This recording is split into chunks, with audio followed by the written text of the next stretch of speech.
empty cup. Just crack a smile and fill it up. Fill it up. Shut up and talk. It's your cue, Tony.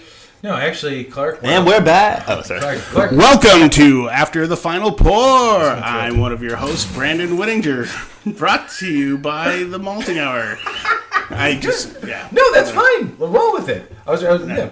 After the final I pour. don't want to do it. Okay, Clark, you bring us in. After the final pour. That's a song you. We're drinking sours, all five of us. Tony, take it away. Thanks, Clark, for throwing it to me. Welcome to After the Final Pour, shit show. brought to you by the Malting Hour. I am one of your hosts, Tony Golick, joined always with, Brandon Whittinger. to my left, Clark. it was not, Danny. thank you, but great Clark's here too, and we're also joined with special guest. Joe Basilone. Thank you, Joe, for joining us for this shit show that we have in front of us. This is why we only focus on one beer right at the end.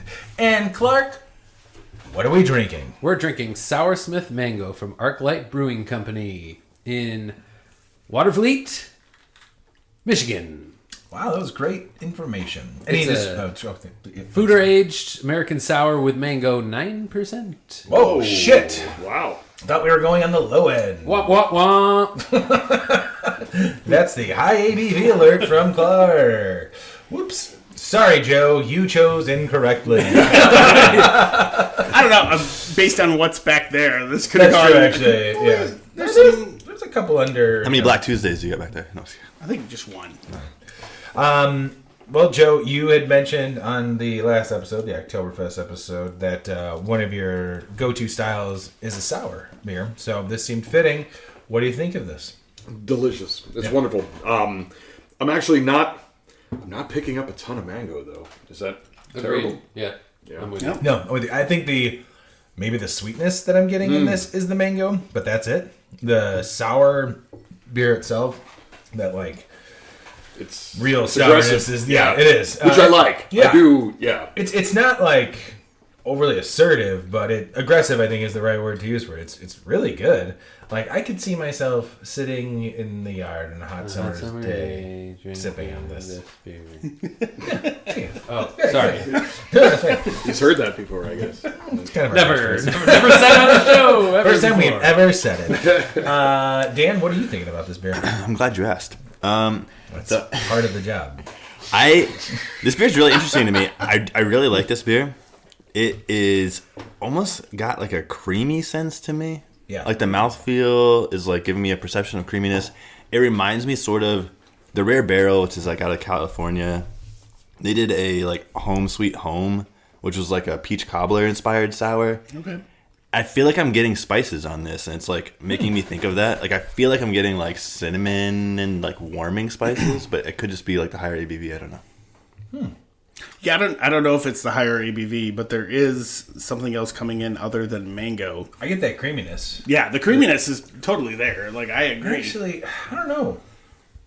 There's Does anybody get mango on the nose at all? A little bit of that? I get it. I get it in the finish. Yeah, exactly. Right at the very, very end, where it's all gone down. And It's got kind of sitting a Yeah. I will say that. Yeah, it's coming in at the end. It's like a candied mango. It's not like a fresh mango. Right. But Yes. But mango and beer, honestly, I'm tough. usually disappointed with mango beers. Ooh, mango beer, that's going to be great. And I have them yeah, it's fine. I guess Did I you can have taste my it. mango IPA that I brewed? I think I did. That was good. Yeah, thanks. But I think I'm always wanting more mango from all 6 the mango pounds beers. of mango in there.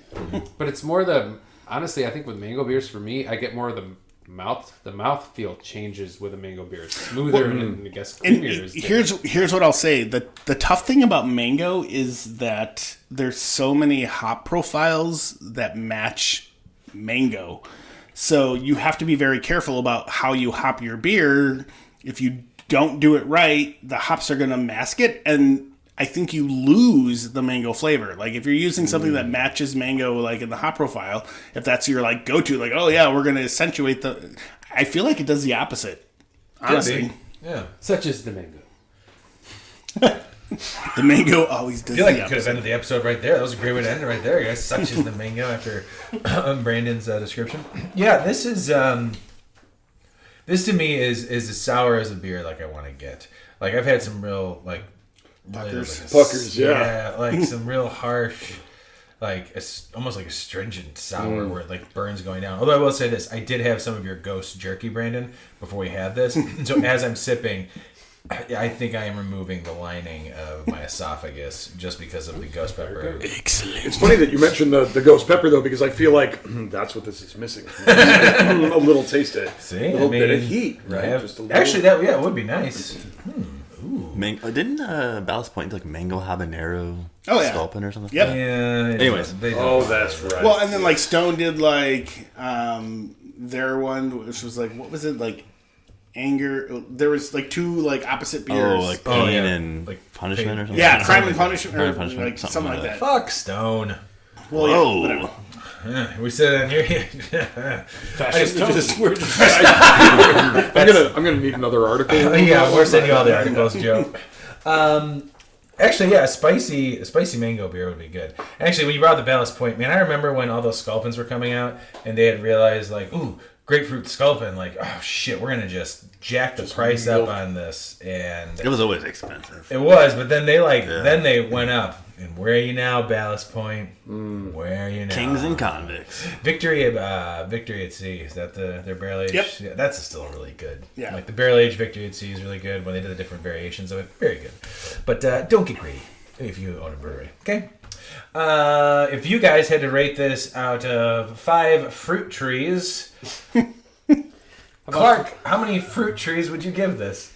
Or did you? I'm sorry. Did you have something else to say? Oh no! I was just trying to come up with a better. Yeah, that's right. Yeah. Term. Do you have something else? What do you do when you have something sour? You go. How many gigas would you give Thank this? you. You're better.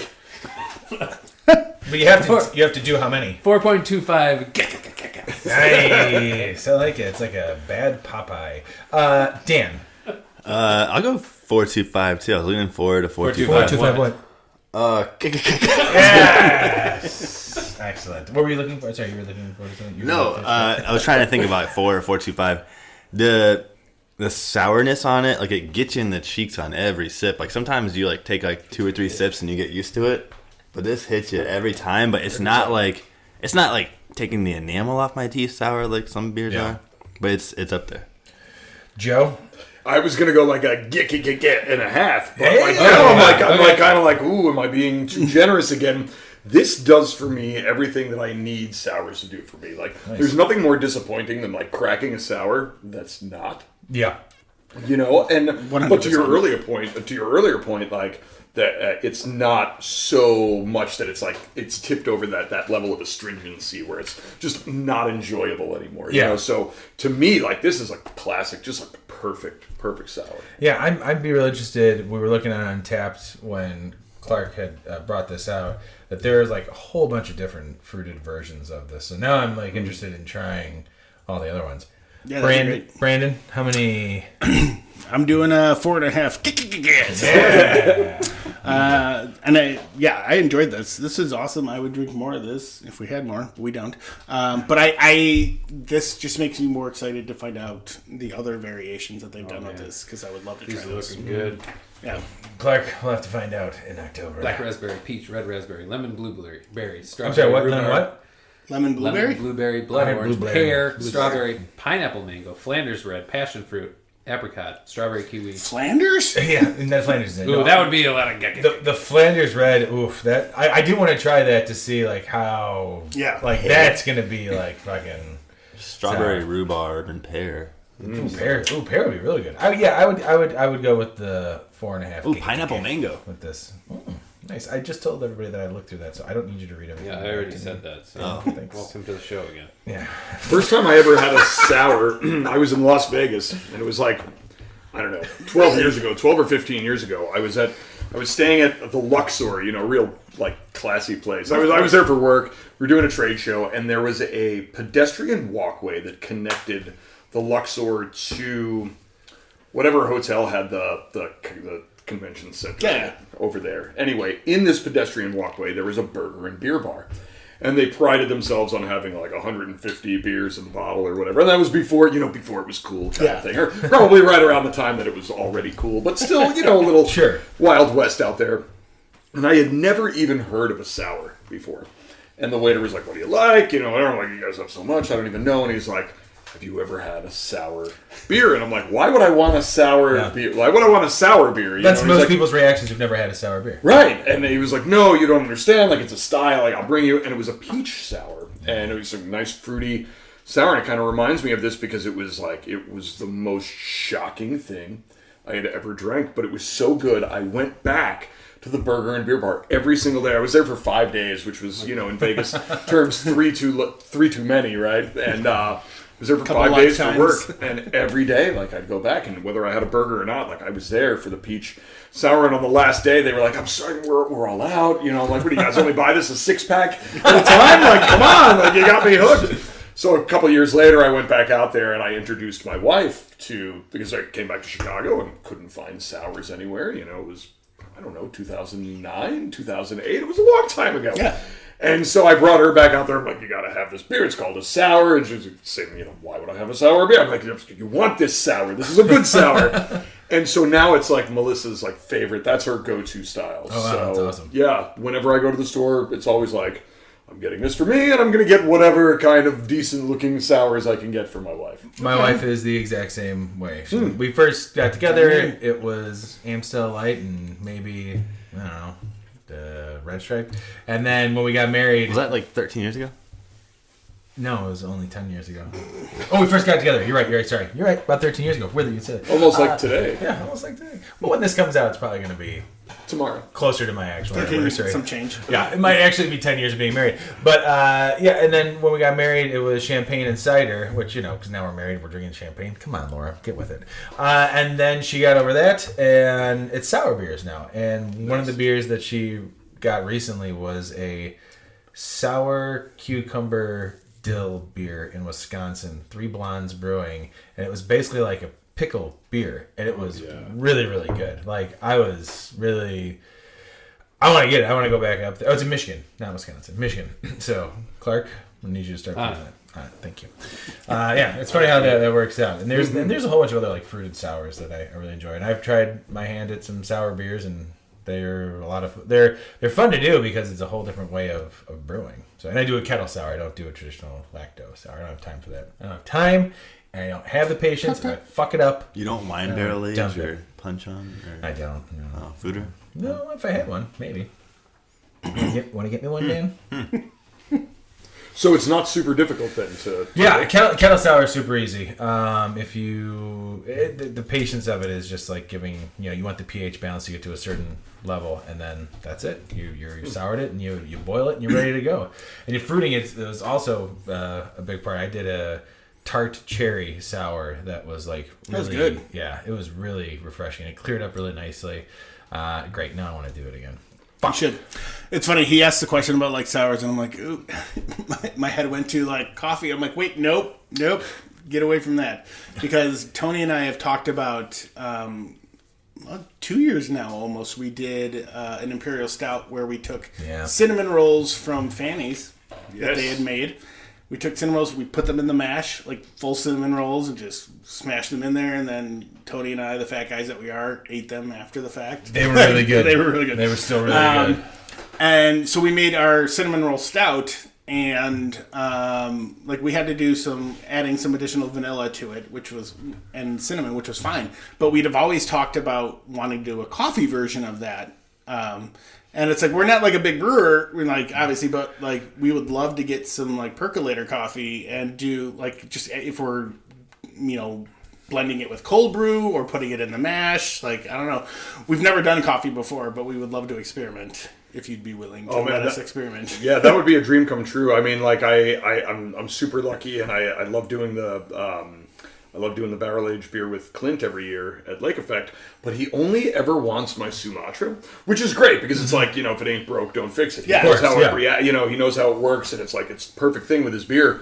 But every year I'm like, but what if we, like, can we put lemonade, sour? I'm like, can we do, like, there's so many different things we could do with percolator flavors, but from a coffee standpoint, we have, at any given time on our shelves, 11 to 13 different blends and single origins that we offer, and Then we shall talk. many of them will lend themselves well. And you can come by and brew with us if you'd like. That would be great. That's That would be easy. great. It'll be in the garage. Yeah, it'll be in the garage. Yeah. And probably in the fall, and we'll grab something from the closet you saw. Well, We usually just hang out, drink, and brew. Yeah. I tell you what. How about you guys come over? We'll roast a batch of coffee. Hey! Oh, dude, I love that. Yeah, we'll let it degas for a couple days, and then I'll come over to the garage and. Perfect. throw Sounds it in. good. Sounds like a date. Well, no, you do the brewing first, and then the coffee's added. Yeah, right? yeah. See, and I never understood that. Like I always wondered, because I was like, I like coffee has a shelf life to it. Yeah. So I would think, like, how does he get away with this barrel-aged beer that's been sitting here for a year with my coffee in it? And finally, I think it was last year where he was like, no, dude. Yeah. Like, I don't... During the kegging process, that's Right. bread and that coffee. Right, and I always just assumed that it was like my coffee that was also barrel aging, and I'm like, this defies the laws. Yeah. and You're everything ruining I my know. coffee, Clint. Yeah. So learn something new every day. But no, that would be a pleasure, you guys. Cool. Yeah. Well, now you've given us a reason and motivated to brew it again this year, because it's now been 2 years since we've done it. Well, in just being able to come and roast. Yeah, that would be That fun. would be awesome. That'd be a cool experience. Oh, for sure. It's a lot of fun Now there. order one of your delicious sandwiches that I like. Joe, thanks for joining us again. This has been fun. We Pleasure's appreciate mine, it. you guys. And Dan, you all right? You're like staring off into space. You Yeah, good? no, I'm good. Tired. You got a baby. That's late. Got a couple 2 tree babies. At 20 years old, having 2 kids. I mean, it's crazy, man. It's a rough life. Crazy. Go back to Tampa. Clark, are you still here? What a day! What a day! What a night! Yeah, man. Hey, thanks for bringing up this beer. Oh yeah, Or bringing. I brought it over down southwest. No, I brought it over. It was over. Brandon, No problem. Shut up. Brandon, I love you, man. Love you too, bud. Thanks, everybody, for listening. This has been The Malting Hour. Be sure to follow us on all social media by searching The Malting Hour and at themaltinghour.com. You can also follow us individually on social media. Brandon can be found on Instagram as BMDub81, on Twitter, BDub81, and on Untapped as BDubDrinksBeer. Tony can be found on Instagram and Untapped under Ace of Help Chicago, on Twitter, The Ace of Help Chicago. Clark can be found as Clarkowski on all 3. Dan can be found on Instagram as hip__hops and hip hops on YouTube. Be sure to subscribe, like, and rate the show on your preferred podcast listening platform. Until next time, cheers from all of us at The Malting Hour.